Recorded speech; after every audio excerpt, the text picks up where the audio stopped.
I'm here with Vicki, a Cove Monitor for Project Dolphin. Now, you have an event coming up very soon. Tell me a little bit about it. So I'm a Cove Monitor for the Ric O'Barry Dolphin Project, and I've just moved to Phuket, and I've started an event. I'm organizing an event on October 16th to raise awareness about this dolphinarium, as you know, that's opening in Phuket, supposedly in 2 weeks. And it's not just to raise awareness about the dolphinarium, you're also going to talk about just dolphins in captivity Why worldwide. captivity doesn't work, exactly.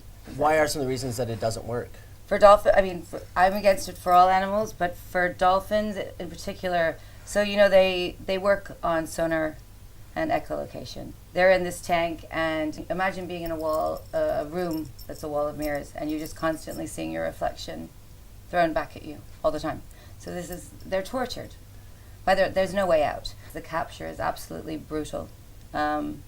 You really need to see the cove, and it shows what happens, how they take these dolphins from the wild. So they're put into these tanks. They're starved. They're starved so that they will receive dead fish, because dolphins don't eat dead fish. Dolphins eat live fish. They hunt together as a pod. So all of those natural instincts are taken away from them in captivity.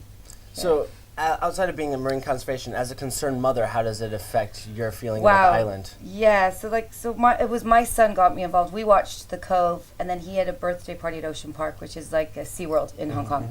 And he said he didn't want to go. And I was like, wow. And he told his class that he wasn't going, and the birthday trip was canceled. So he kind of raised the awareness to me, and I went, actually, this is the generation that needs to be. This is where change is going to happen. And every single one of his friends have taken the pledge on our Dolphin Project page to say that they will not go to a dolphin show again. So it's really, as a mother, I didn't know. When I was little, I was begging my parents, take me to SeaWorld, I want to see the dolphins. And now seeing that you can really, they understand so much, even at 5 years of age, that it's wrong, it's imprisonment, and it's torture, and it's just...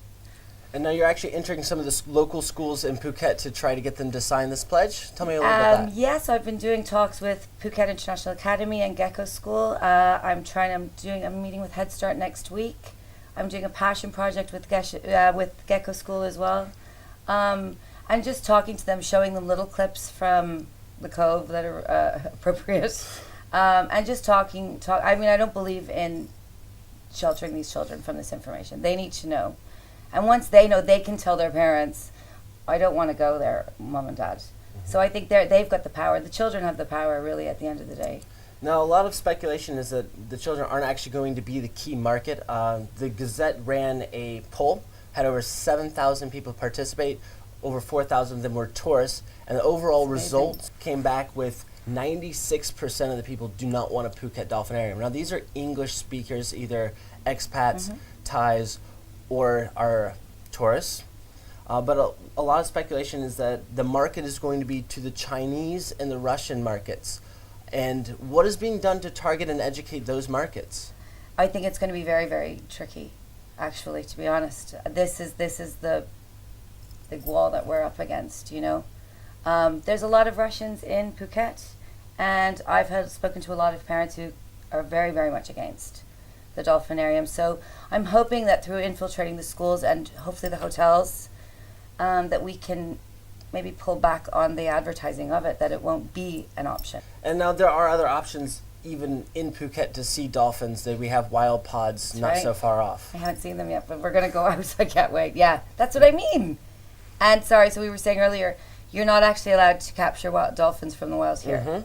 So I just find this very interesting, how you're not allowed to capture wild dolphins from Thai waters, yet you're allowed to import them from other countries. There in itself is a big question for the officials, All right, so this discussion will kind of go more in depth on October 16th at the Irish Times in Jungceylon in Patong.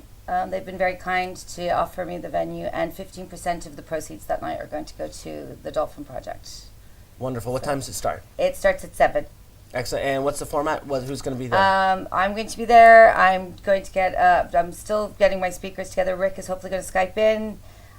It's more of a casual, getting the word out there, speaking to divers, parents, educating, promoting the education against captivity and why it's wrong. So we'll be showing different footage and stuff on that night. That sounds wonderful. Well, we really wish you the Thank you best so of luck. much for having me. pleasure. Fingers crossed. Yeah. Thanks.